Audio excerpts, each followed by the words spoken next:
Enggak, ini enggak A24. A24 tadi The Whale tuh. Oh, The Whale ya? Mana nih malah The Whale nggak berasa A24 ya?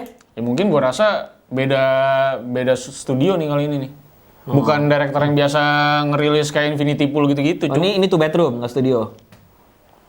Enggak, ini 3 bedroom. Anjing. Cuma beda seketek. Biar lu makan tuh anjing.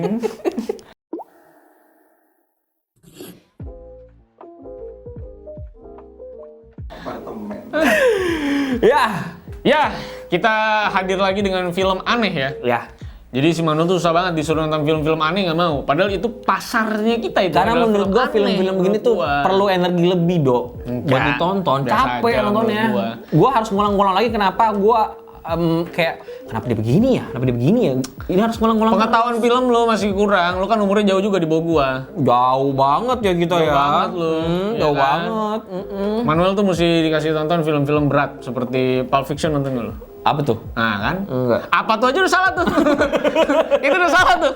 Udah salah anjing. Harusnya apa? Itu kalau ini harus ini. Kalau lu ada di mari nih, harusnya lu nggak nanya, Wel anjing. Emang ya. Agak berat nih orang nih. Oh, Pulp Fiction. Pulp Fiction. Tahu Anda? Tahu. Anda tahu nggak? Gue kira itu kayak judul apa gitu. Fight Club tahu, Fight Club. Nonton Fight Club. Cuma cuplikannya doang. Nah, hancur juga lu. Kill Bill nonton Kill Bill. Nonton Kill Bill. Nonton. 1, Kill 2, Bill 3. mah wajib lah, kan 2, 3 itu.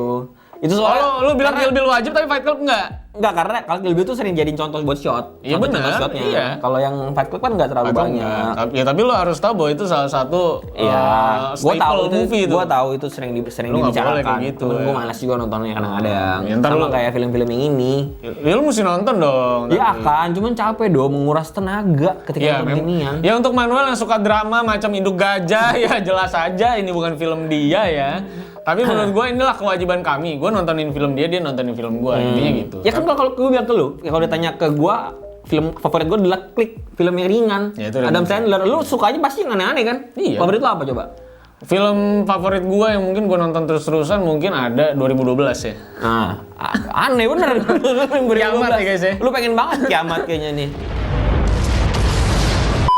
Kiamat, guys. Kiamat request. Film kali ini yang mau kita bahas atau kita obrolin adalah Baby Ruby namanya. Baby Ruby. Nah, ini bagi kalian, istri-istri kalian nih, atau mungkin saja ibu tiri kalian yang sudah kalian sikat. Anjing, nggak nyangka gua kesana arahnya lu. Atau saudara Kaget tiri gua. kalian yang kalian sikat di mesin cuci pintu depan. Ya. Yang bro I'm stuck itu ya. Iya, bro, I'm stuck ya.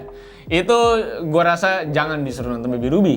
Karena nanti jadi tersugesti menurut gua. Karena ini filmnya soal postpartum syndrome. Nah, premis. Ya, ini premisnya adalah sebuah lagi. Seorang blogger ya, blogger fashion dan lifestyle, sebenarnya lebih ke lifestyle ya. Itu dia lagi terkenal banget, terus tiba-tiba dia udah mau mengalami kelahiran dan semua orang tuh sebenarnya nunggu update dia soal bayi yang dilahirin. Tapi ternyata konfliknya itu terjadi saat dia baru ngelahirin, karena pas dia ngelahirin dia tuh terkena yang namanya postpartum syndrome. Itu setelah baby blues ya berarti ya? Ya bisa dibilang lebih parahnya baby blues lah. Baby Kalau blues gua aja lumayan baca-baca, parah. iya kalau gua baca-baca sih abis baby blues kalau tidak ditanggulangi dengan benar, Baby yellow. jadi Enggak. 'Cause you were all yellow. Enggak, sorry ya. Type siapanya kan biru. Baby Milo, Baby biru. Milo. Ih, Milo. Baby Milo. Jadinya postpartum yang lebih parah lah bisa dibilang. Jadi lu punya, ya sebenarnya semua ibu akan berbeda-beda efeknya. Tapi si yang karakter utama ini di sini mengalaminya tuh jadi kesannya semua orang tuh ingin mencelakai bayinya. Jadi dia overprotective dan di sisi lain bayinya tuh terkesan jadi benci sama dia. Itu yang dia gambarkan. Di kepala dia ya. Betul. Tapi itu ya. Tapi lagi ini tentunya multi interpretasi. Lu baca endingnya seperti apa, tentunya ini mah urusan lu lah mau Iya, bacanya iya, kayak iya, apa. iya. Nah, tapi kalau menurut lu dari premis kayak gimana, Wel? Film-film kayak gini tetap sih menurut gua di awal tuh selalu menarik, Dok. Selalu Iya. sebelum Karena ketemu selalu konflik, fresh ya. Iya. sebelum ketemu konflik itu pasti semua shotnya tuh ada intensinya menurut gua. Film-film yang kayak gini kayak Infinity Pool kemarin, film-film Baby Ruby ini, apalagi yang aneh-aneh yang kita tonton kemarin ya. Winnie the Pooh nanti kita nonton. Oh, aneh bener tuh yang nonton Winnie the Pooh Winnie the pembunuh. Pooh pembunuh, Bro. Intinya banyak banget shot-shot yang penuh arti. Banyak banget dia shot-shot kayak jendela terpisah menjadi 3 bagian. Ya. Eh, Apa artinya? Dia tuh jadi jalan tidak pernah melewati 2 jendela pertama. Jendela terakhir, sorry. Jadi cuma jendela 1, jendela 2 cut. Jendela 1, jendela 2 cut. Ada teralis 1, teralis 2 cut. Menandakan bahwa dia akan ketemu sesuatu di ketiga ini. Oh. Jadi kayak menuju nih, lagi menuju ke masalahnya nih. Ini masalahnya tuh ini, tapi belum gua kasih lihat masalahnya apa. Keren lu sini asli. Enggak gitu. Cuman itu emang Bisa orang paham gitu tapi nggak nonton Pulp Fiction ya? karena capek. Oh capek. Capek banget nonton gituan. Gue tadi nonton ini aja. Berak gue abis itu. Itu kan penyakit anjing. Capek Emang lu lagi gua. diare, demam. Tapi emang capek banget nonton ginian. Walaupun bagus sebetulnya. Bagus kok, ini menurut gua bagus premisnya bagus banget. kok. Iya. Premisnya bagus, shotnya bagus, ceritanya bagus. Iya, bagus. Stresnya dapet kan lo? Dapet. Dapet lo stres ibunya. Kayak aduh kok bisa begini ya dia. Iya. Tapi gue bilang itu gue nggak ngerti kadang-kadang. Tapi kan pasti di sini ada tete-tete menyusui kan? Tete-tete menyusui ya betul. Iya. Emang fungsinya apa lagi kalau bukan menyusui? Ada tete-tete ibu-ibu lagi. Iya juga sih. Mertuanya. Kenapa dia ketawa ya? Aneh banget sih. Hah? Bukannya ketawa saya heran ya. Iya tapi emang maksud gua banyak scene-scene tuh yang cukup disturbing gitu. Tete tuh maksudnya Twitter ya guys. Bener. Atau nggak TikTok guys. Jadi iya, itu itu maksud ada. gua. Ya. Bukan Tete itu. Jadi emang di sini tuh lu bener-bener bisa ngerasain stresnya seorang ibu ya, gimana seorang ibu tuh sebenarnya perjuangannya tuh keras banget ya. Lu tahu sebenarnya di sisi lain dia merasa bahwa bayinya tuh membenci dia, tapi di sisi lain dia tetap harus sebagai ibu melindungi bayinya. Iya. Bagaimanapun circumstances-nya yang segitu parahnya. Dikasih reality juga di sini ya. Dikasih reality juga di sini gitu. Dan Kayak ada stretch mark di sini. Stretch mark di ada, perutnya. dikasih lihat. Payudaranya udah mulai Ya. ada lecet-lecet. lecet-lecet. Terus dia ada insecure-nya juga sekarang gitu ya. Jadi emang di sini dikasih lihat bahwa kalau suami ya tidak bisa mendukung dan mensupport istrinya pasca kehamilan, ini bakal lebih parah lagi. Dan untungnya suaminya sangat-sangat suportif sekali sih. Di sini karakter suaminya bagus banget menurut gue. Iya, dan yang jadi suaminya itu adalah orang yang memerankan di Game of Thrones. Pantesan actingnya bagus ya? Siapa? Bagus actingnya bagus. Pantesan actingnya bagus. Tapi ya gue bilang itu film-film kayak gitu selalu nggak masuk akal di kepala gue dong. Kenapa nggak masuk akal sih anjing Kayak lu? ada adegan ya, mereka jogging, Iya. bawa stroller, rame-rame, ngapain dong? Ini konvoy. Sunmori stroller ini. Lu nggak ngerti lu? Kenapa gitu loh? Jangan ceritanya kan ibu-ibu komplek ini, komplek elit. Kenapa sih anjing? Nggak bisa jalan aja gitu, jalan kan kasihan bayinya di ada stroller. Ya kalau di sini-sini kan ibu-ibu pakai cukin maksud gua. Ya kalau di sana pakai stroller mah wajar-wajar aja, orang kompleknya elit kok itu kenapa memang? Iya itu sih. strollernya aja mahal-mahal, Bro. Gua lihat itu. Sekarang kita bahas yang gue nggak ngertinya ya. Iya, coba nggak Yang ngerti pertama, ya kan dia sempet ciuman sama sesama jenis ya. Iya, Terus pas dia ke rumahnya ternyata di rumahnya tidak ada bayi. Iya. Itu penjelasannya apa? Fantasinya dia. Fantasi si cewek Fantasi ini. si cewek itu. Padahal anaknya pasti ada.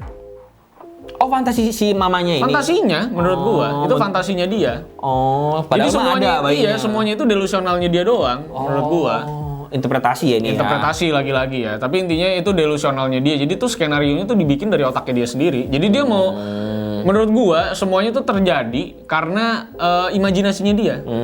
Dia punya ekspektasi apa nih? Ya terjadilah kayak gitu. Makanya orang sering bilang musuh terbesar kita adalah diri kita sendiri. Betul, karena dia pas udah mau naik ke atas, dia kan udah punya firasat bahwa ini kayaknya anaknya nggak ada, dibunuh sama dia. Jadi itu yang dia lihat, menurut gua. Karena imajinasi itu nggak mungkin terjadi karena itu universe tiba-tiba munculin itu ke dia. Menurut gua itu emang udah ada di kepalanya. Buat gua. Jadi setelah dia akhirnya masuk rumah sakit, dia kan kecelakaan habis itu ya. Betul. Kecelakaan masuk rumah sakit, akhirnya dia berpikir normal lagi tuh di Iya, situ ya. normal lagi. Udah tidak menganggap suaminya mau anak dia, Ya. lalu tidak menganggap Akhirnya bahwa- di rehab. Akhirnya di rehab ya. Di rehab juga. Terus endingnya itu artinya apa menurut lu? Akhirnya yang si orang, jadi kan dia anggapannya menurut gua, dia tuh jadi punya dua kepribadian. Oh iya, menandakan Dia lagi maniknya tuh kayak gimana, Iya, sama dia lagi santainya kayak gimana. Dan dia akhirnya meninggalkan si maniknya itu. Padahal sebenarnya kedua figur ini nih, kedua karakter ini sama-sama ingin melindungi anaknya. Cuman dengan konsep pandangan perspektif yang beda gitu. Satunya normal, satunya delusional. Nah, yang jadi interpretasinya adalah siapakah yang selamat? Yang delusional atau yang normal? Itu juga menunjukkan siapa bayinya selamat atau enggak ya? Iya, itu yang akhirnya jadi cliffhanger-nya. Atau lu silakan bebas berinterpretasi kayak apa. Dan ini nggak mungkin ada sequelnya dong. Tidak mungkin dong. Atau ada extended versionnya nggak mungkin. Nggak dong. mungkin. Masa adek Ruby? Nggak mungkin. Ya. Nggak mungkin. Jadi ini Teenager masa Ruby selesai. ini. Teenager Ruby kan ya nggak mungkin. Ini delusional siapa bapaknya? Maksud gua kan nggak mungkin kecuali Joshua. Joshua kan karena juga sama-sama laki. Iya kan banyak orang ngetakutin ntar di Lazy Esport itu hostnya itu diserang. Ya semua orang juga udah tahu itu dia iya, kan udah public statement. Oh udah ya. Iya. Public statement. Dia tuh katanya naksir sama Pak Ganjar. Aduh anjir. Ganjarin nih. Enggak ganjaran kehidupan. Layar 1. Ya. Ganjaran kehidupan sama kayak lain dari kenyataan. Ya. Layar 1. Bercanda lu layar 6 ya. Layar 1 juga bercanda lu. Layar 0. Ya, tapi itu dia kisah Baby Ruby. Ya sebenarnya ini lagi-lagi adalah popcorn movie. Bagi lu pada yang suka film Popcorn movie, what the hell? Lu gila buat kali yang lu. suka thriller, karena lu nggak perlu mikir. Ada orang makan popcorn sambil nonton ini sih Gua aneh emang menurut makan gua. popcorn gua. Emang aneh lu gila. Kita lu. autobiografi juga makan popcorn banyak. Iya sih. Kan stres juga. Cuma video nggak naik, jadi lu nggak tahu. Tapi kan? diselipin di video ini biasanya nyamain gitu. Iya, iya. Diselipin. Ada ya dikit-dikit ya. Iya. Entit lu.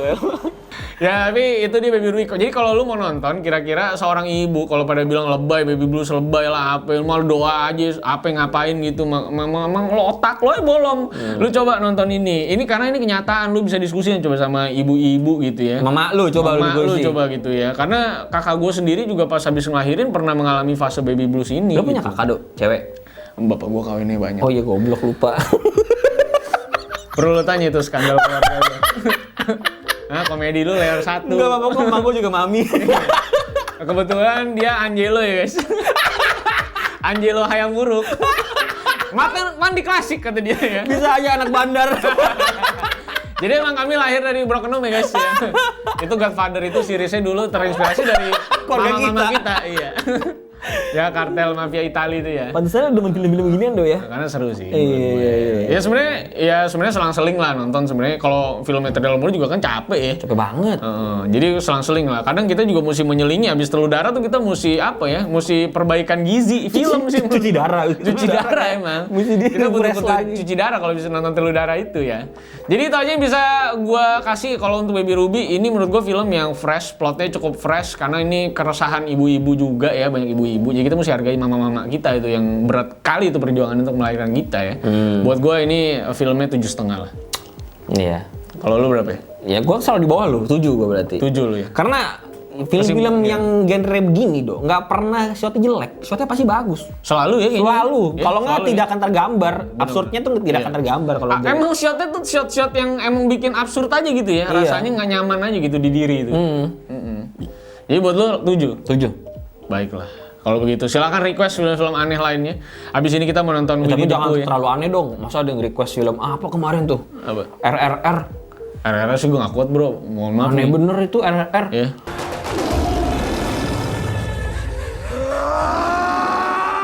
Yaudah itu aja lah ya. Ngalor ngidul mulu Iya kita nih, tuh. goblok. Itu obrolan film kita. Kalau kalian punya rekomendasi film-film lagi boleh tulis di kolom komentar ya. Yang udah nonton Baby Ruby nanya lagi pada nonton di mana well kan ya. Ah, kalau nonton lah itulah ya. Nanti ada juga linknya di deskripsi ya. Tapi di bio Instagram Manuel ya.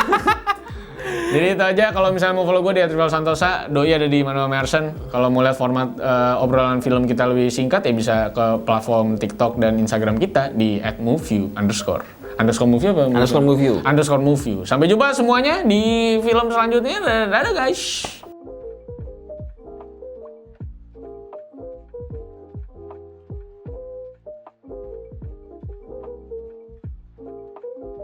Mario bentar lagi. Tapi yang review bukan kita berdua. Winko ya. Winko. Babat. Pacarnya Sarasi dari The Glory. Bukan babat ya. Bukan. Layar 1 tuh tadi. Ya. Layar 0 ini. 0 tuh. Nggak Winko ada. Babat. Nggak ada love meternya nggak ada itu tadi. Nggak ada ya. Ngantuk banget nih kayak kameramen kita. Dia ngarepin kita keluar lebih lucu lagi dan nungguin Iya, lucu-lucu nungguin. gitu. Emang setan nih. Kira gampang kali jadi beginian nih.